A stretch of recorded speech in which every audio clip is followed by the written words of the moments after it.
Okay, so in the very first step, the first thing you want to do to any piece of furniture that you get, you want to clean it off and get all the dirt off of it. So I've already taken a damp rag and cleaned this all off. Now, even though we're going to be doing a chalk paint blending technique, and typically you don't need to do any kind of prep with a chalk using chalk paint. In this case, we are going to do that, and I'll tell you why. When you get a piece of furniture, you kind of have to play it by ear. If you have a lot of damage on your furniture piece, like I do here, I can feel the roughness on this. I can feel it all pulling up. I can see stains all over this. So I want to get it kind of cleaned up so that when I do put my chalk paint on, I have a smooth finish. Now, every piece of furniture, no, you don't have to do that. I prefer to do my prep first. I like to do a little bit of sanding because I like to give it a little bit of tooth so the paint stays on there nice and has something to grab to. So the very first thing we did on this table is we cleaned it off. And now what we're going to do is we're going to sand it. I'm going to use a 220 grit sandpaper on this with an electric sander. And all I'm going to do is like lightly sand this down. I might even do the legs a little bit and these drawers in the front here. Just enough to get some tooth going. As you can see right here, like there's a ton of damage. Now if I take my electric sander, I'm going to turn it on here for a second so you're not going to hear me. I'll show you what I mean.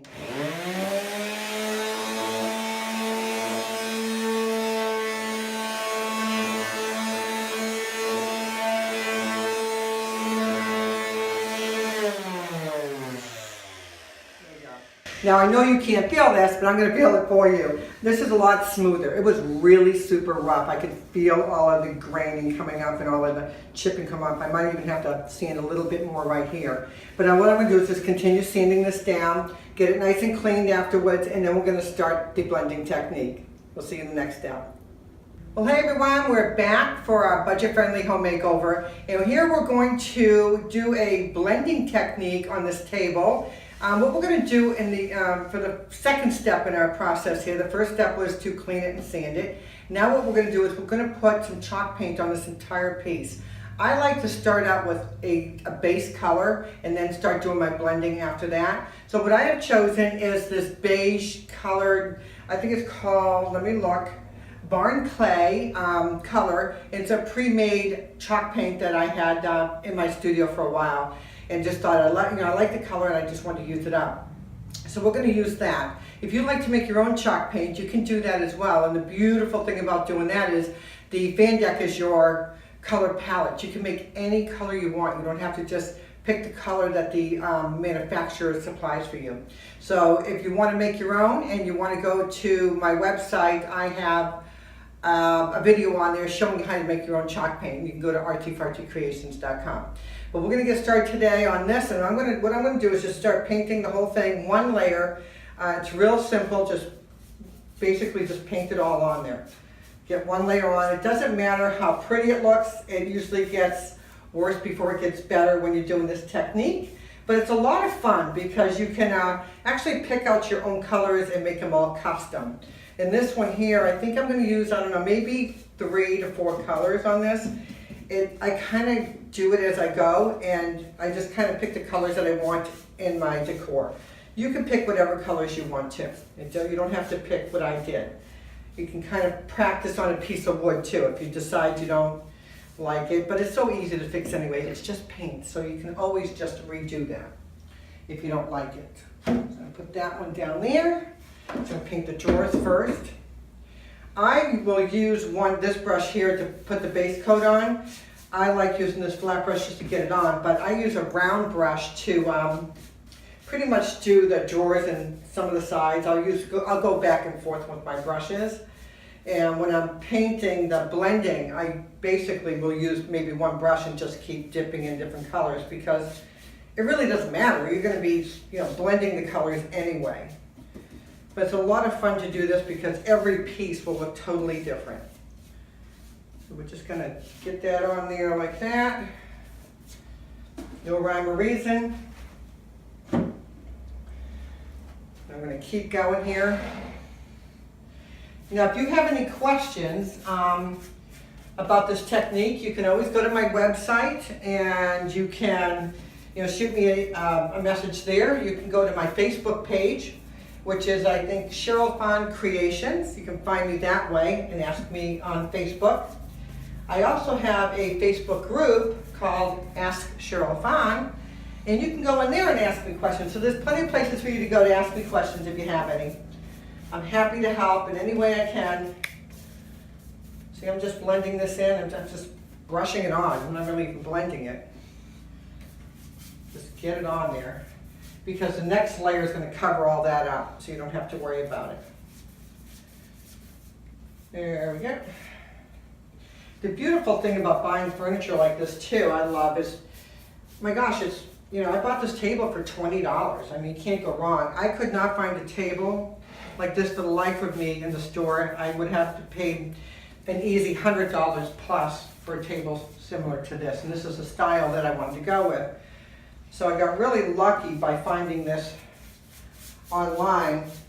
You know, you can go to like a Craigslist, garage sales, you can go to thrift stores, Goodwill, Salvation Army. There are plenty of places you can find used furniture really, really inexpensive. I mean, I even heard that on Craigslist, people give stuff away because they just want to get rid of it. So you might want to go on there and look at their page that says free, and then you can get some free stuff if you like. So it's a great thing if you're in business doing this. Free furniture is always great because you get a higher profit margin, right? So there we go on that. I'm going to keep working my way around. And I'm just going to keep painting this entire piece so it's completely covered. And then we're going to come back and I'm going to show you how to do all the blending, okay? So stay tuned, keep working on your project. We'll see you in a few minutes. Okay, so now we're ready to do the blending technique. And in this step here, I'm going to show you the 3 colors I'm going to use. It's going to be the beige color I told you about, which is the Barclay. I'm going to use a really pretty coral color that I love, and then a really pretty blue. It's kind of like a seafoam blue. And the reason why I'm using these colors is those are the colors in this home decor. So I want to kind of blend this in to match the rest of the room. So here we're going to do is we're going to start by using our base color. Just because we're going to work wet on wet. Everything should be wet. We're going to use the same brush. I think I'm just going to stick with the flat brush. Sometimes I use a round brush depending on how much detail is in the piece, but this is a flat piece, so we're just going to go with the flat brush.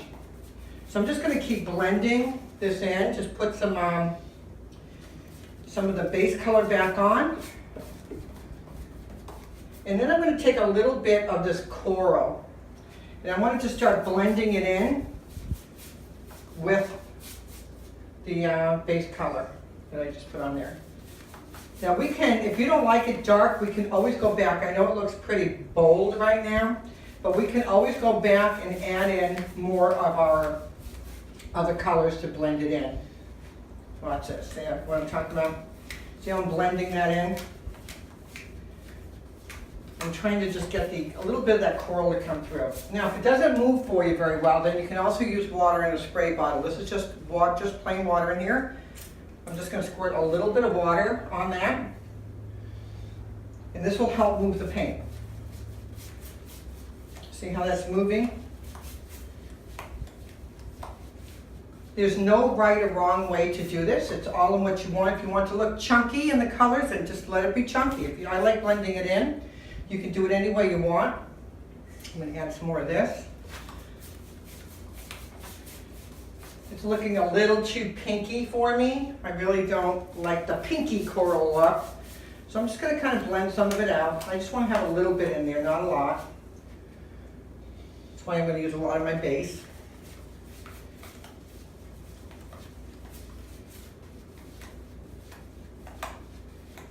I'm going to squirt a little bit of water on here, and that's all I'm going to do. I'm just going to keep blending the colors in. I wouldn't use too many different colors, you know, maybe 3, 4 tops, but I wouldn't go too much more than that.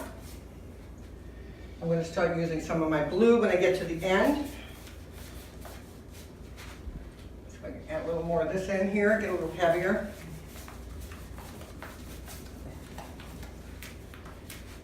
You can drag it out on the side of your brush too.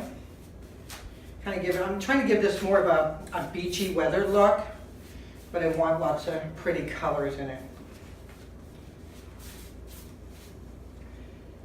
right, let me start adding my blue down here.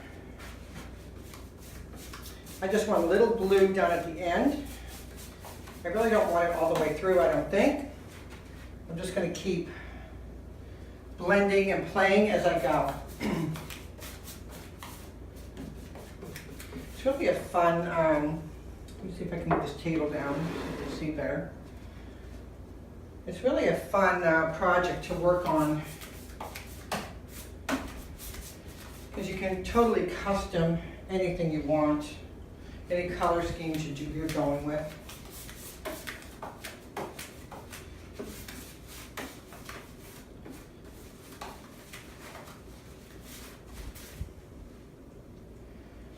If you need ideas, a good thing to do is go onto Pinterest and just look up some ideas on furniture pieces to help you with color combinations if you have a hard time with that. I know some people have a hard time selecting the colors, but there's lots of fun stuff on there that you can find. I have a Pinterest page with, I think, close to 70 boards on there. So if you're looking for a little inspiration, that's a good place to go. See how this is starting to blend? Getting all these pretty colors. You got a little bit of the coral down here, which is looking really pretty. There's multiple steps I'm going to show you on this. See, I'm going to do some stuff with the drawers, some of the drawer pulls, maybe do some waxing on this. Maybe a little distressing, sanding. But there's lots of things you can do to give it some interest and give it that custom look that you're wanting. Add a little more in here. A little water. Help blend it. When you add water to your chalk paint, it not only blends it, but smooths it out really nice. It's always a good idea to do that on your second coat if you're just using just doing straight one color. Always do that on your second coat. It'll look so much nicer.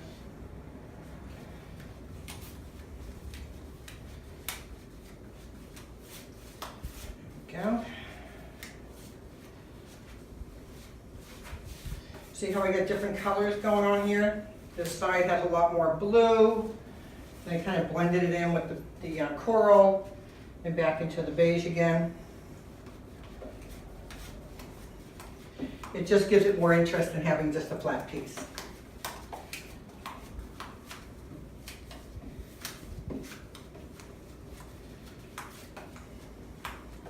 I'm going to let this set up for a little bit.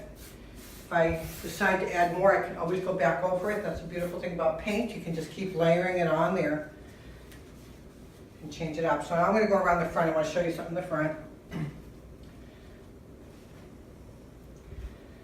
Okay, I'm going to put the paint down here.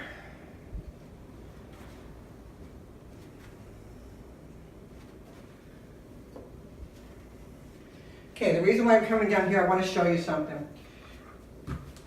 As you can see, I left the drawers in, and the reason why I did that was because when I'm blending, I want to blend it all together. I can pull the drawers out and get in there after I'm done. But I just want to get in there and blend it so it's really nice. So let me show you how I'm going to do that. I'm going to add my paint on there, my base color. And just take a little bit of your other colors. You don't need a ton of it on it because it does go a long way. See how I'm just blending that in? Like that. I'm not using a ton of paint.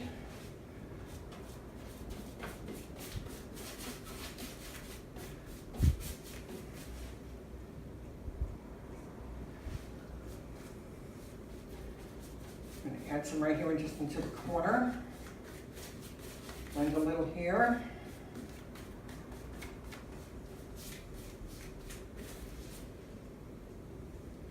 Maybe add a little blue in here too. See what happens when I get in here? I can get in here with my brush and just add a little in there real quick.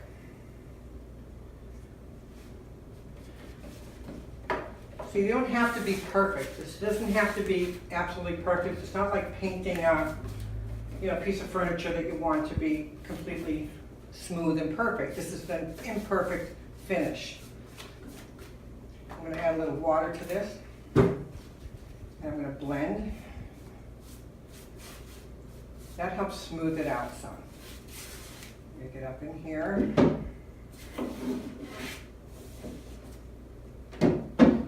See how pretty that looks? Now you can go as heavy or as light as you want. I'm going to make some of these corners a little bit heavier.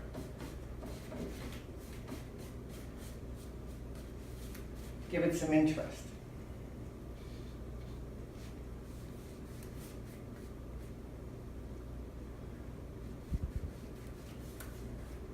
Isn't that pretty? You just keep doing this all the way through until you're satisfied with the look. That's it. I mean, it's your design. You can do whatever you want. Change it up any way you want. I'm going to add a little orange coral, I guess you could call it. Now see how heavy that came out? I think you can see that. That's a little too heavy. So what I'm going to do is go back over it with my beige and fix that right up. Take a teeny bit of my blue, maybe blend some in here.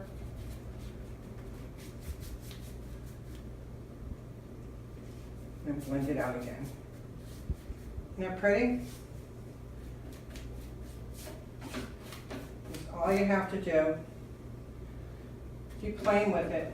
You're the artist. You get to do anything you want on your piece.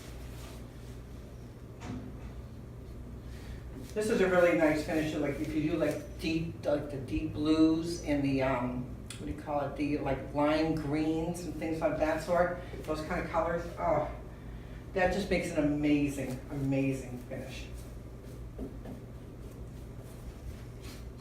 You always want to have a light color, and then you want to use maybe 3 different shades, like a light color, real light color, like say white or beige, and then go with maybe 3 shades darker, and then maybe even a couple shades darker than that.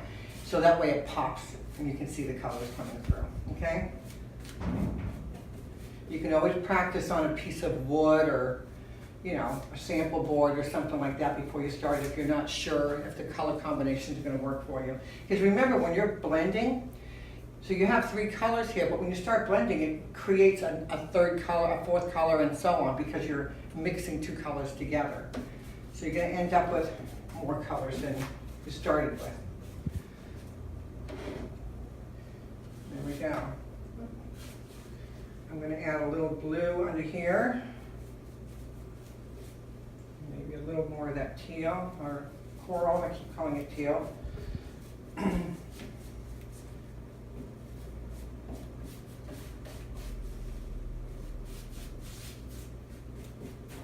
think I'm going to leave that alone for a while and let it dry and see how I like it. I'm going to continue on down here. I'm just going to add some more of the base. Oops, I went over my pretty color. I'm going to take a little, see, I'm using the same brush every time. I actually double dip and triple dip. I know you're not supposed to do that in your paint, but I do. Because most of it's coming off anyway. When I do this, it's pretty much off the brush, so I'm not worried about it dripping into the other color. Let's see, maybe we'll do this a little darker up here. Make this a little more blue over here. See how I got it darker there and the blue there? So I don't want it right on top of each other. Just kind of want to give it a little depth here.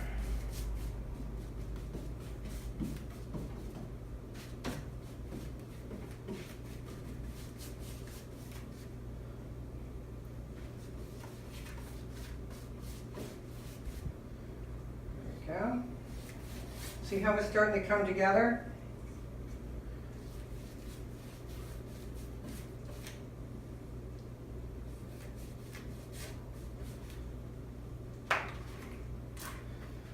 And blend that in a little bit with some water.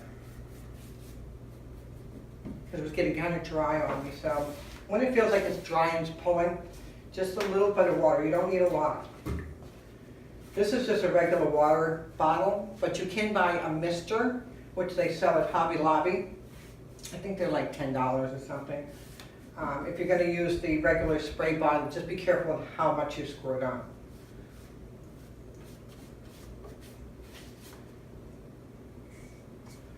I'm just going to keep blending here, add some more.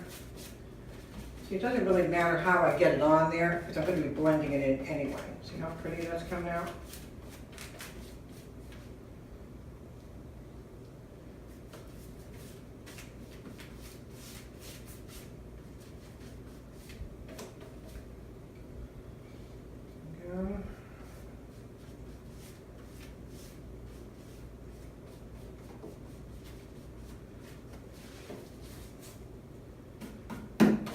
Get your sides here. A little bit trim.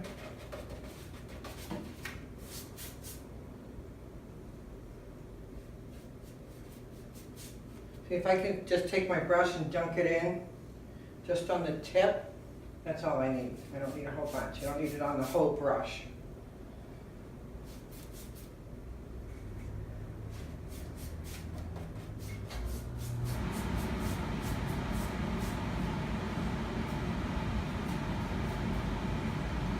And every once in a while, you might want to step back and take a look at what you did, because seeing it from a distance and seeing it up close up, two different things. So I'm going to take a step back now and take a look at this. I'm going to continue doing exactly what I'm doing on here, and then we'll come back and we'll do the next step, okay? Okay, so we're back, and we're going to do another step on this. You don't have to do this. I just want to show you some extra things that you could possibly do if you wanted just to enhance it a little bit. This will help make it look a little more aged. So what I'm going to do is I'm going to sand just some corners where it would normally get, worn or weathered down, just to give it a little more enhancement, a little more depth. I'm going to use a wax, and this is a medium, semi-medium wax by Paint de Coco. You can get this wax pretty much anywhere in the paint stores. I think Benjamin Moore carries it, Sherwin-Williams might even carry it, I don't know. But you can go online and get it as well. I'll have a link to these products in the blog. But what I'm going to do is I'm not going to take and put the wax on the whole thing, because I don't want the whole thing to be brown. It kind of gives it a kind of a dirty look. I just want to enhance my edges. So I'm going to take just right here on the edges and sand it just a little bit. And then I'm going to take this rag, put a little wax on it, and I'm just going to enhance that one corner. See how I did that? See how it just enhances it a little bit? And I'm just going to run this around where it would normally be, worn areas. And then wipe it off. Just to give it a little more interest, that's all I'm doing. See what it's doing? It's just popping up that underneath. I'm not putting that much on there. I'm going to do the same thing with these drawers. I'm going to take and just sand them right here. Just sporadically. Now watch what happens. See how that pops up? Just pops it up. You don't have to sand it. You can actually just rub it on there if you want.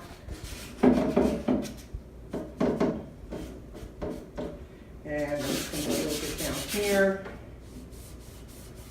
And that's it. Just enough to, like I said, add a little interest here.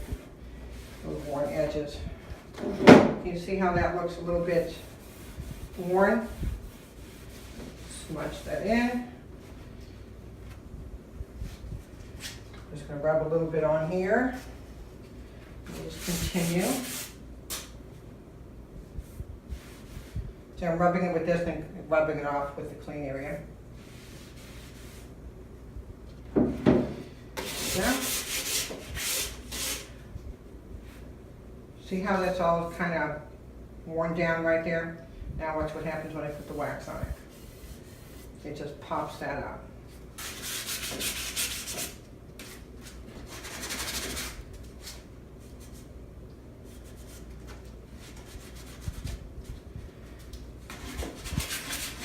Now just do this around all the edges here. Not too much, you don't want to overdo it. I like it to be, I like this color. I like what's on here. I don't want to get it all brown and, dirty looking.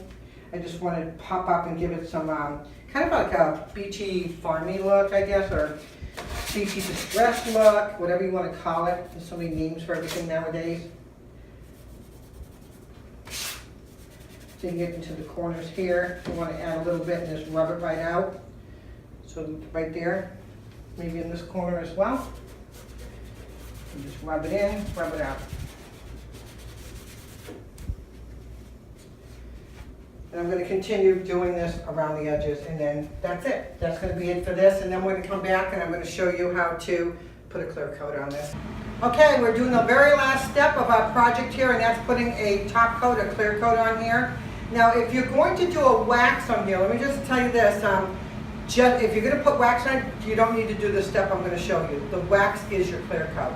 But I didn't put a wax on here. I want to clear coat this with a polyacrylic. It's a semi-gloss polyacrylic. You can use matte or whatever you want. This is what I happen to have. It's a polyacrylic clear coat. You can get this at any department store, home goods store, whatever. So that's what I'm going to use is a polyacrylic. You're going to use, get this on here. You're going to use a hot dog roller with a sponge roller, and you're just going to roll it on. That's all you're going to do. Really easy. What I love about this is it gives it a nice, clear, protective finish, and it doesn't change up the color at all. You don't have to worry about that changing. Sometimes I'll just put maybe 2 coats on this. That's all I need. It's just a side table. Not much is going to go on it but decorative things. So you don't have to worry about that.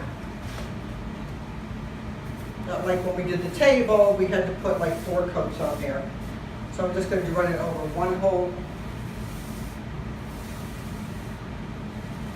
thing like this. See how I did that? Maybe I'll do the sides a little bit here, just so it doesn't beat up. Put something on there. And that's it. That's all you have to do. We are finished with the table. I want to thank you so much for joining me. Okay, so there's one more thing I wanted to show you that's really a lot of fun, and that's how to make your own drawer pulls. This one here I made out of a shell. You see that there. And I painted it with a special ink. You can get the blog on my website at artsyfartsycreations.com, and there's 25 different drawer pulls that you can make there. But the fun thing about this is, and the reason why I started doing these, I went to buy one, and they run anywhere from $10 to $30 a piece. So I decided just to make my own. And I show you exactly how to do that. Oops, almost dropped it. So there we go. I'm going to put it on here. I know this color probably doesn't go exactly, perfect with this. I had these made up, so I wanted to show you these. I might just change them out though. But here we go. Just screw them right in. You're going to love all the different ideas that they have there. So, well, this one's this way, that one's this way. We can change them up any way we want. Anyway, so that's what I wanted to show you, the drawer pulls. It's a lot of fun. I hope that you go and visit my website, sign up for my blogs, and you can find out more DIY projects. See you in the next step. I want to thank you so much for joining me. And if you want to follow me on Facebook, just go to Cheryl Fon Creations. You should find me there, or Artsy Fartsy Creations. If you want my blog, my weekly blog, and all my DIY projects, please go to my website, Artsy Fartsy Creations. Sign up to get my blog. Have lots of fun DIY projects there for you to learn, and would love to see you there. Have a blessed day.